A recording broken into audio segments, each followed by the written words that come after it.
Hello and welcome to my new review table.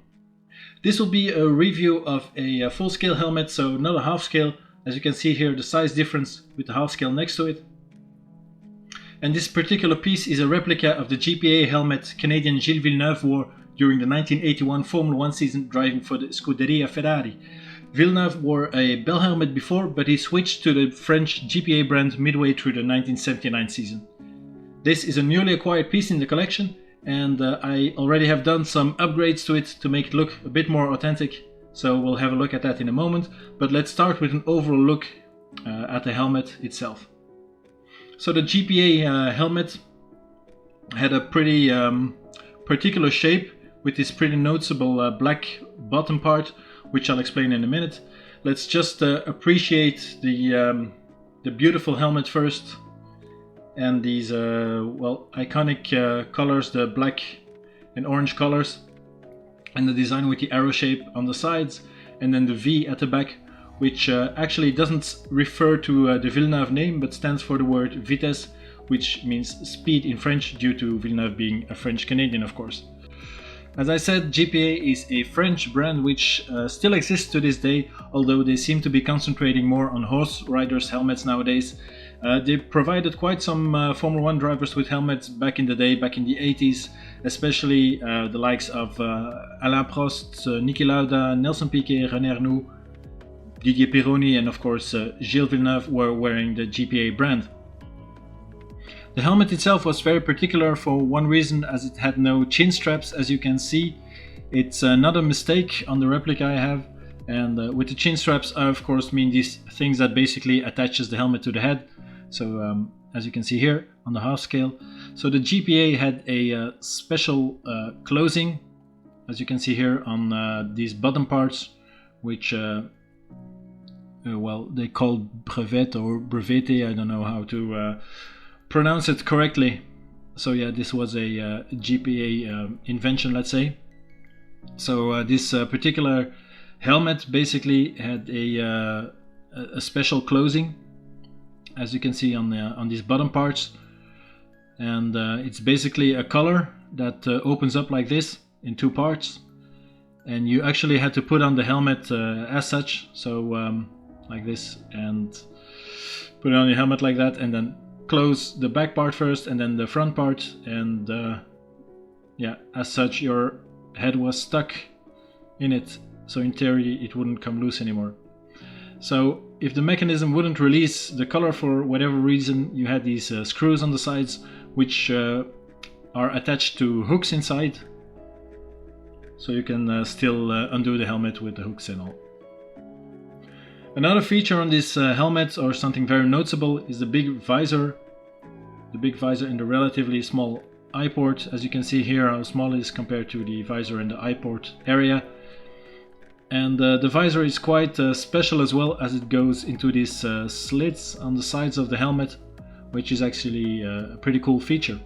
And it basically stops the visor from flipping open entirely. At the front of the helmet then you have these, let's say buttons that are for the pivot mechanism, and then the vents for the cooling.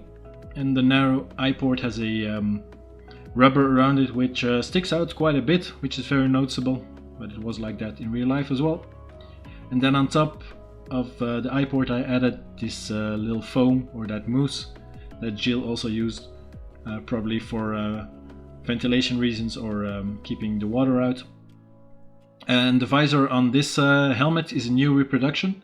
When I bought it, the helmet had a custom-made visor which didn't fit exactly and did a bit of damage, as you can see here on these slits. So this new one is a faithful reproduction of a real one, with the correct shape and the correct dimensions by Bob Heath visors. And if you do have such a helmet and you need a new visor, I can strongly recommend them. So another thing I had to add to this helmet, here's the little screw again on the other side to unscrew the collar part. So another thing I had to add is the comm set, or communication set, on the side of the helmet, which I had to source on the internet. And back in the day they basically connected this the intercom to this cable when the driver was in the pit to communicate in that way. It's quite difficult to find this type of cables and connectors nowadays, but I did find it luckily. To attach the cable I had to drill a hole through the shell, which gave me like 100 heart attacks, and well, when I was finished I added a little rain grommet to it and had to pull the cable through and then attach the connector to it, of course. So the connector itself is stuck in place by this translucent Coulson cable, I believe it's called, for which I had to drill another hole and well, cue a few more heart attacks, but it worked out just fine. So as I mentioned, this helmet is a replica, but it's been masterfully reproduced, and the paintwork is simply fantastic, and the logos are stickers, but they're underneath the clear coat, as you can see. And the logos at the front underneath the clear coat as well, and here the big PME logo that goes over the vents as it was in real life. And then at the back it should have a black GPA logo as well, I believe, so I'll have to add this at a later point. So with the exception of the logo at the back, it's a fully upgraded version of this helmet. I could still add a life support tube on the left side here, depending on which race the helmet is based on. For instance, at the Monaco Grand Prix, Gilles did have it on the helmet, but this one obviously doesn't have it. But he did do some races in this configuration, so without the life support tube, with the comm set and the foam above the eye port. So it depends a bit on which race you want to base it on, of course. Now I'm very proud to have this in the collection. I think it's the nicest piece I own, and I never thought of having a full-scale Gilles Villeneuve helmet, but of course I'm over the moon with it, and to finally add this to the collection is just fantastic, of course. So this was the review of this full-scale GPA SJ Gilles Villeneuve 1981 Ferrari helmet. Thank you very much for watching.